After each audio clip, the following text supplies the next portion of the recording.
নমস্কাৰ আপোনালোক সকলোকে স্বাগতম জনাইছো অসম ফিউচাৰ ইউটিউব চেনেল। আশা কৰোঁ আপোনালোক সকলোৰে খবৰ ভাল। তো Srimanta Sankardev university of health ছায়েন্সৰ BSc মেডিকেল টেকনলজি আৰু ডিপ্ল'মা ইন পেৰামেডিকেল ছায়েন্সৰ ৰিজাল্ট ঘোষণা হৈ গ'ল। তো ইয়াৰে ৰিজাল্ট চাবলৈ ভিডিঅ'টো ষ্টেপ বাই ষ্টেপ চাব। তো ভিডিঅ'টো স্কিপ কৰিলে আপোনালোকে ৰিজাল্টটো চাব নোৱাৰিব, কাৰণ ইয়াৰে ৱেবছাইটটোৰ কিছুমান প্ৰব্লেম চলি আছে। তো আপোনালোকে গুগলত SSUHS বুলি চাৰ্চ কৰিব লাগিব। তাৰপিছত এনেকুৱা ধৰণে প্ৰথম ৱেবছাইটটো আহি যাব। তো ইয়াৰে লিংকটো ডেছক্ৰিপশ্যনত দি দিম। তো ৰিজাল্ট চাবৰ কাৰণে ইয়াতে এন্ট্ৰেন্স এক্সামত ক্লিক কৰিব লাগিব। আপোনালোকে এন্ট্ৰেন্স এক্সামত ক্লিক কৰাৰ পিছত এনেকুৱা ধৰণে ইণ্টাৰফেচ আহি যাব। ইয়াতে 4 নম্বৰ অপশ্যনটো দেখা পাইছে।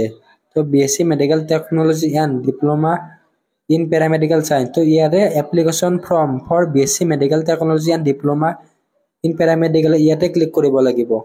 তো নেক্সট প্ৰচেছখিনি আপোনালোক চাবলগীয়া, কাৰণ ইয়াৰ ৱেবছাইটটোত এনেকুৱা ধৰণে আহিছে। তো কিছুমানৰ ৱেবছাইটটো প্ৰব্লেম দি আছে। তো ইয়াতে আপোনালোকে 3 ডটত ক্লিক কৰাৰ পিছত ডেস্কটপ ভাৰ্জনটো অন কৰি ল'ব পাৰে। তো কিছুমানৰ কি দেখাই আছে, চিকিউৰ কানেকশ্যন এনেকুৱা ধৰণে দেখাই আছে। তো আপোনালোকে লগইন ফৰ্মত ক্লিক কৰিব লাগিব। তো এতিয়া বহুতৰ এনেকুৱা ধৰণে ইণ্টাৰফেচ দেখি আছে। তো এনেকুৱা ধৰণে ইণ্টাৰফেচ আহিলে আপোনালোকে কি কৰিব, তো এইটো চাৰ্ভাৰৰ কাৰণে এনেকুৱা হৈছে। তথাপিতো আপোনালোকে এনেকুৱাকৈ দেখালেও ৰিজাল্টটো চাব পাৰিব। তো ইয়াতে এডভান্স অপশ্যনত ক্লিক কৰিব লাগিব। তো এডভান্স অপশ্যনত ক্লিক কৰাৰ পিছত এনেকুৱা ধৰণে আহিব। তো ইয়াতে proceed to SMB from .in আনচেফ ইয়াতে ক্লিক কৰিব লাগিব। এনেকৈ 2 বা 3 বাৰমান ক্লিক কৰিব লাগিব। ইয়াতে তাৰপিছত আপোনালোকৰ ইউজাৰ নেম, এপ্লিকেশ্যন নাম, আপোনালোকে ইয়াতে এপ্লিকেশ্যন নামটো দিব আৰু পাছৱৰ্ডটো দিব। তাৰপিছত লগইন অপশ্যনত ক্লিক কৰিব।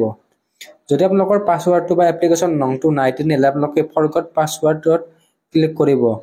তো ইয়াতে ক্লিক কৰাৰ পিছত এনেকুৱা ধৰণে ইণ্টাৰফেচ আহি যাব। তাৰপিছত চেম ধৰণে এডভান্সত ক্লিক কৰি প্ৰচিড টু ছাবমিট SMB ফৰ্মত ক্লিক কৰিব লাগিব।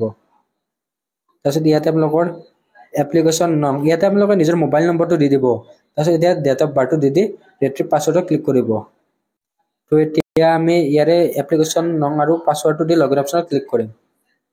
তো এনেকৈ দিয়াৰ পিছত ইয়াতে লগইন অপশ্যনত ক্লিক কৰিম। তো কিছুমান বেলেগ ধৰণে ইণ্টাৰফেচ আহি যাব। তো লগইন ফৰ্মত ক্লিক কৰাৰ পিছত এনেকুৱা ধৰণে চেম ইণ্টাৰফেচ আহিছে। তো ইয়াতে আৰু ফিৰছে ইয়াতে এডভান্সত ক্লিক কৰিব লাগিব। তাৰপিছত আপোনালোকে ইয়াতে প্ৰচিড টু SMB ফৰ্ম ইয়াতে ক্লিক কৰিব লাগিব। এনেকৈ 2-3 বাৰমান আপোনালোকে কৰিব লাগিব। নেক্সট কণ্টিনিউ অপশ্যনত ক্লিক কৰিব লাগিব। তো আপোনালোকে কণ্টিনিউ অপশ্যনত ক্লিক কৰাৰ পিছত আপোনালোকৰ এনেকুৱা ধৰণে ইণ্টাৰফেচ আহি যাব। তো ইয়াতে কি হ'ল, ৱেবছাইটটোৰ প্ৰব্লেমৰ কাৰণে ইয়াতে ফটো চিগনেচাৰ এইবিলাক অহা নাই। তো ইয়াতে নামবিলাক আহিছে। তো আপোনালোকৰ 2খন স্ক'ৰ কাৰ্ড পাব। প্ৰথমখন হৈছে BSc মেডিকেল টেকনলজি আৰু ডিগ্ৰী কৰ্চটোৰ কাৰণে স্ক'ৰ কাৰ্ড। তো মাৰ্কটো চেম থাকিব, কিন্তু ৰেংকটো বেলেগ থাকিব। তো নেক্সট ইয়াতে ডিপ্ল'মা ইন পেৰামেডিকেল, তো 2খন স্ক'ৰ কাৰ্ড পাব। বাকী এইখিনি আগবঢ়াৰ আগতে যদি আপোনালোকে প্ৰাইভেট কলেজত BMLT বা GNM, B.Pharm, D.Pharm এইবিলাক পঢ়িব বিচাৰে, তেনেহ'লে এই কলেজখনত পঢ়িব পাৰে। তো ডিছপ্লেত নং দিয়া আছে।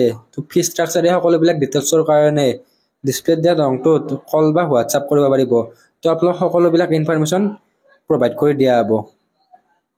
তো নেক্সট আপোনালোকে ইয়াতে স্ক'ৰ কাৰ্ডত ক্লিক কৰিব। তো ফাৰ্ষ্ট BSc মেডিকেল টেকনলজিতে ক্লিক কৰিব।